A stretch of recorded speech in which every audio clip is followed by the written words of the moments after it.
নমস্কার বন্ধুরা, স্বাগত জানাই তোমাদের আমার ইউটিউব চ্যানেলে। তো এই মুহূর্তের যে বিশেষ খবরটি তোমাদের সাথে শেয়ার করে নেব সেটা হচ্ছে, তোমরা সকলেই জানো যে বেশ কিছু পরীক্ষার্থী যারা এনসিটির নির্দেশে সর্বশেষ যে প্রাইমারিতে রিক্রুটমেন্টটি হলো 11,000 সামথিং ভ্যাকান্সিতে, সেই রিক্রুটমেন্টে অংশগ্রহণ করেছিলেন এবং পরবর্তীকালে সুপ্রিম কোর্টের যে নির্দেশ, সেই নির্দেশের ফলে সেই সমস্ত বিএড ক্যান্ডিডেটদের কিন্তু লিস্টে রাখাই হয়নি, তাদের আগেই লিস্ট থেকে বাদ দিয়ে তারপরে লিস্ট তৈরি করা হয়েছে। কিন্তু তারও পরে রাজস্থানের একটি মামলাতে সুপ্রিম কোর্ট একটা রায় দিয়েছিল যে যখন একবার রিক্রুটমেন্ট প্রসেস চালু হয়ে যায়, অর্থাৎ রিক্রুটমেন্ট প্রসেস শুরুর সময় যে নিয়ম থাকে সেই নিয়ম কিন্তু রিক্রুটমেন্ট প্রসেস শেষ হওয়ার আগে চেঞ্জ করা যাবে না। মাত্র তখনই চেঞ্জ করা যাবে যদি রিক্রুটমেন্ট রুলেও সেই কথা বলা থাকে এবং সেটা আর্টিকেল 14কে ভায়োলেট না করে। এরকম জায়গায় দাঁড়িয়ে এই যে 11,000 সামথিং প্যানেলে যে বিএডরা অংশগ্রহণ করেছিল, সেখানে কিন্তু রিক্রুটমেন্ট প্রসেসে কোথাও লেখা নেই যে যখন তখন নিয়ম চেঞ্জ করা যাবে, এবং এটা কিন্তু চেঞ্জ করা হলে আর্টিকেল 14 যেটা আছে তাকে ভায়োলেট করে। তো সেই অনুযায়ী কিন্তু এখন যারা যেসব ডিপ্রাইভড বিএড ক্যান্ডিডেট ওই 11,000 প্যানেলে রয়েছেন, যাদের ইন্টারভিউ নেওয়া হয়েছিল কিন্তু সর্বশেষে আর তাদের প্যানেলে রাখা হয়নি, তারা একটা সময় এরকম শোনা যাচ্ছিল যে তারা কেস করবেন। তো তারা আদৌ কেস করছেন কিনা বা তারা এখন কোন পর্যায়ে রয়েছেন, তারা এটা নিয়ে মামলা নিয়ে কি চিন্তা ভাবনা করছেন, তো সেই রকম একটা ছোট্ট ভিডিও আমি পেয়েছি যেখানে কিন্তু এই বিএড ক্যান্ডিডেটদের পক্ষের একজন আইনজীবী তিনি বিষয়টাকে বিস্তারিত ব্যাখ্যা করেছেন এবং তিনি এই বিষয়ে যে মামলা করবেন সেই সংক্রান্ত বিষয়ে তার বক্তব্য রেখেছেন। তো আপনারা যারা এই 11,000 প্যানেলে অংশগ্রহণ করেছিল এবং বিএড ক্যান্ডিডেট, তাদের উদ্দেশ্যে এই ভিডিওটি আমি রাখছি। আশা করি ভিডিওটি আপনাদের কাজে লাগবে। তো দেখুন বন্ধুরা সেই ভিডিওটি। এটা একটা খুব প্র্যাকটিক্যাল সমস্যা যে 2022-এর রিক্রুটমেন্টে প্রথমে নোটিফিকেশন অনুযায়ী বিএড এবং ডিএলএড দুই পক্ষকেই কিন্তু পার্টিসিপেশনের সুযোগ দিয়েছিল, কিন্তু পরবর্তীকালে ওরা যখন সুপ্রিম কোর্টে দেবেশ শর্মার মামলাটা চলছিল তখন বোর্ডের তরফ থেকে কিন্তু জানিয়ে দেওয়া হয় যে বিএডদের ক্যান্ডিডেটের ভবিষ্যৎটা নির্ভর করছে সুপ্রিম কোর্টে পেন্ডিং থাকা দেবেশ শর্মার মামলার ভবিষ্যতের উপরে। তো তারপরে দেবেশ শর্মার জাজমেন্টে তো 2023 সালের আগস্ট মাসে সুপ্রিম কোর্ট বলে দিল যে প্রাইমারি টিচার রিক্রুটমেন্টের ক্ষেত্রে ডিএলএডরাই হচ্ছে বৈধ এবং বিএডদের ক্যান্ডিডেটরা সেক্ষেত্রে অটোমেটিক্যালি ক্যান্সেল হয়ে যাচ্ছে। কিন্তু এখানে একটা মাথায় রাখতে হবে জিনিস, যে ওই জাজমেন্টে কিন্তু সুপ্রিম কোর্ট ওই জাজমেন্টটার রেট্রোস্পেক্টিভ এফেক্ট থাকবে না সেটা শুধুই প্রসপেক্টিভ হবে সেটা কিন্তু কিছু সেরকম নির্দেশিকা ছিল না। তো যার ফলে মধ্যপ্রদেশ স্টেট অফ মধ্যপ্রদেশের তরফ থেকে ওখানে আবার একটা অ্যাপ্লিকেশন করা হয়, যদিও সেটা একটা ক্লারিফিকেশন অ্যাপ্লিকেশন হিসেবে করা হয়েছিল, কিন্তু সুপ্রিম কোর্ট সেটাকে একটা রিভিউ পিটিশন হিসেবে ধরে নেয়। কারণ সুপ্রিম কোর্টের বক্তব্য হচ্ছে যে এইভাবে ক্লারিফিকেশন অ্যাপ্লিকেশন একটা ফ্রেশ প্রেয়ারের জন্ম দিচ্ছে, এমন একটা মানে কিছু চাওয়া হচ্ছে যেখানটাতে কিন্তু নতুন একটা দিক খুলে যেতে পারে। আর সুপ্রিম কোর্ট এটাও তার ক্লারিফিকেশন অ্যাপ্লিকেশন যেটা করেছিল, যেটা সুপ্রিম কোর্ট আমি বললাম যে সুপ্রিম কোর্ট সেটাকে রিভিউ হিসেবে গ্রহণ করেছে, সেটাতে সুপ্রিম কোর্ট এটাও বলেছিল যে আমাদের জাজমেন্টে আমরা রেট্রোস্পেক্টিভ বা প্রসপেক্টিভ কোন এফেক্টে এটা ব্যবহৃত হবে সেটা ক্লিয়ার করিনি, কিন্তু নর্মাল সার্কামস্টেন্সে যে কোনো জাজমেন্টই এই ধরনের রিক্রুটমেন্ট সংক্রান্ত নোটিফিকেশন বা যেখানে ক্যান্ডিডেটদের ক্যান্ডিডেচারের ভবিষ্যতের ব্যাপার, সেখানটাতে কিন্তু জাজমেন্ট সবসময় রেট্রোস্পেক্টিভই হয়। কিন্তু সুপ্রিম কোর্ট তাও বলে দিয়েছিল যে যেহেতু অনেকটা মানে যেহেতু 2018 সালের জুন মাসে বিএডদেরকে প্রাইমারি টিচার রিক্রুটমেন্টের জন্য এলিজিবল হিসেবে ঘোষণা করেছিল এনসিটি, এবং তারপরে 2023 সালে এসে যখন সেটা বাতিল হলো, এই মধ্যবর্তী সময়ে নিশ্চয়ই গোটা ভারতবর্ষ জুড়ে অনেকেই বিএড হিসেবে চাকরি পেয়েছে।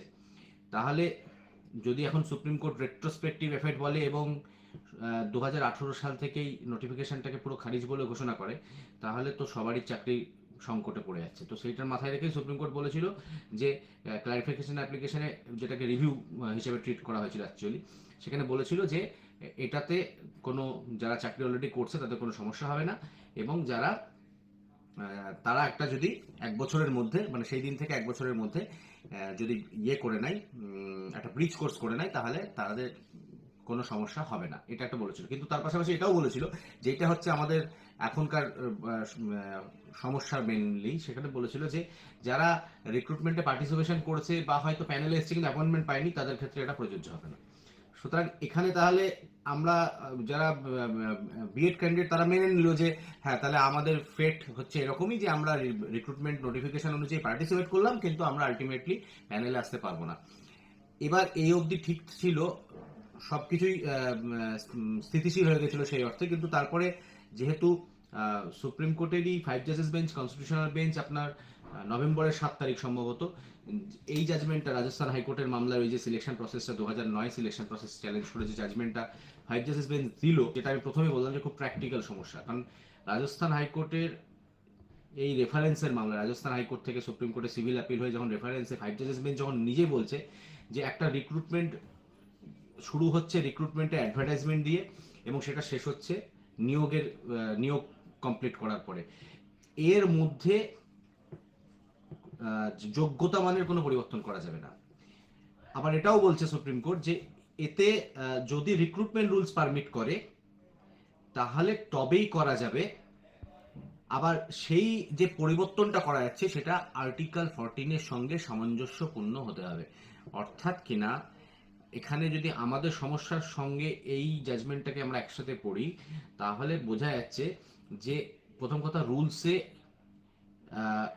নিয়োগ চলাকালীন রুলসের পরিবর্তন করতে পারবে, এটা 2016 রিক্রুটমেন্ট রুলসে, প্রাইমারি টিচারদের রিক্রুটমেন্ট রুলসে নেই। দ্বিতীয়ত হচ্ছে যদি সেটা পরিবর্তন করতেও পারতো তাহলে সেটা আর্টিকেল 14 এর সঙ্গে সামঞ্জস্যপূর্ণ হতে হবে, যেটা কিনা হচ্ছে না। তাহলে আমরা সুপ্রিম কোর্টের নির্দেশেই আমাদের ক্যান্ডিডেচার ক্যান্সেল হলো, এটা নিয়ে কোনো মানে দ্বিমত নেই।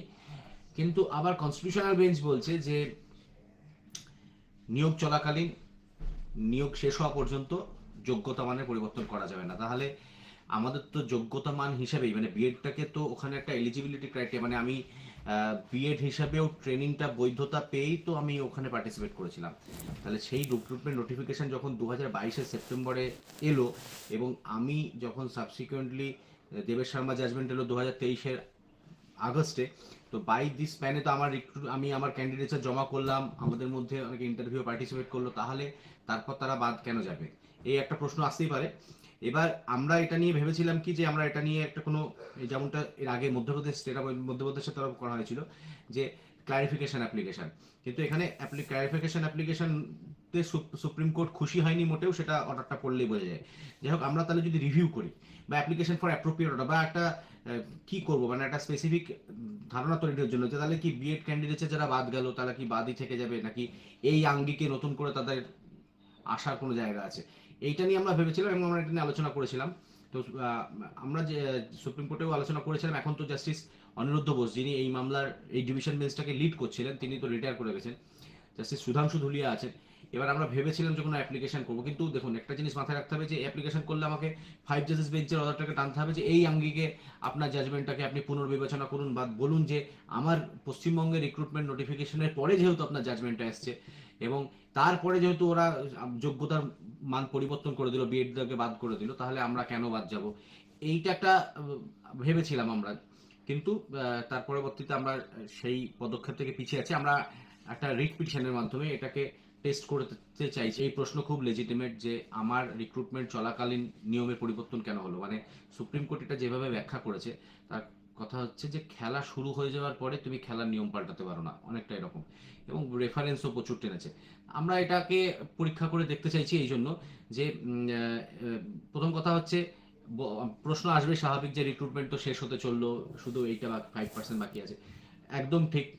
সেগুলো নিয়ে আমরা কারোর ক্যান্ডিডেটস নিয়েও কোনো প্রশ্ন তুলতে চাইছি না। আমরা খালি বলতে চাইছি যে আমি দিদিতে বাদ গেলাম কি করে, কারণ আমি রিক্রুটমেন্টে পার্টিসিপেট করেছিলাম নোটিফিকেশনের ভিত্তিতে, যে নোটিফিকেশনটা তোমরা পরিবর্তন করলে অ্যামেন্ড করলে সিলেকশন প্রসেস শেষ হওয়ার আগেই, তাহলে আমাকে তোমার বাদ দেওয়াটা যথাযথ হয়নি। এই 5 জাজেস বেঞ্চ তেজ প্রকাশ পাঠকের মামলার 5 জাজেস বেঞ্চের ভিত্তিতে যে আমাকে কেন আমাকে সুযোগ দেওয়া হবে না এবং রিক্রুটমেন্টে মানে আমি সিলেকশন প্রসেসে পার্টিসিপেশনের মাধ্যমে আমি প্যানেলে কেন আসতে পারবো না, এইটা একটা প্রশ্ন আমরা তুলেছি রিট পিটিশনে। দেখা যাক কোর্ট সেটা কিভাবে আমাদেরকে কোর্টের কাছ থেকে আমরা কি রেসপন্স পাই সেটা। তো বন্ধুরা, আপাতভাবে আইনজীবী যে কথাগুলি বললেন সেই কথাগুলি কিন্তু একটাও অযৌক্তিক বলে মনে হচ্ছে না, বা আপনারাও ভেবে দেখুন বিষয়টা কিন্তু একেবারেই অযৌক্তিক নয়। কারণ আপনি যদি কোনো একটা রিক্রুটমেন্ট প্রসেসে অংশগ্রহণ করেন এবং সেটা বৈধভাবে সরকারি নোটিফিকেশন অনুযায়ী করেন, তারপরে হঠাৎ করে যদি আপনি জানতে পারেন যে সেই সরকারই আবার আপনাকে সেই নিয়োগ প্রক্রিয়া থেকে বাতিল করে দিয়েছে বা আদালতের রায়ে আপনি সেই নিয়োগ প্রক্রিয়া থেকে বাইরে চলে গেছেন, যেখানে আপনার কোনো রকম কোনো ফল্ট নেই, আপনার কোনো রকম কোনো দোষ নেই, সেই দোষ যদি থেকে থাকে সেটা মূলত এনসিটির দোষ। তারা কিন্তু আদালতে সঠিকভাবে যুক্তি দেখাতে পারেনি যে কেন তারা বিএডকে প্রাথমিকে বৈধ বলে ঘোষণা করেছিল।